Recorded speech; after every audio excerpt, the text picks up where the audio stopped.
In this simple video tutorial, I'm going to share with you how to set Chrome as your default browser on iPhone. This ensures a seamless browsing experience, especially if you use Google's ecosystem across devices. It allows for automatic syncing of bookmarks, passwords, and history, enabling continuity between desktop and mobile. To do this, simply head to your phone settings. You want to scroll down to Apps.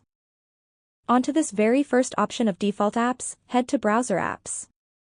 Mark on Chrome as your default browser.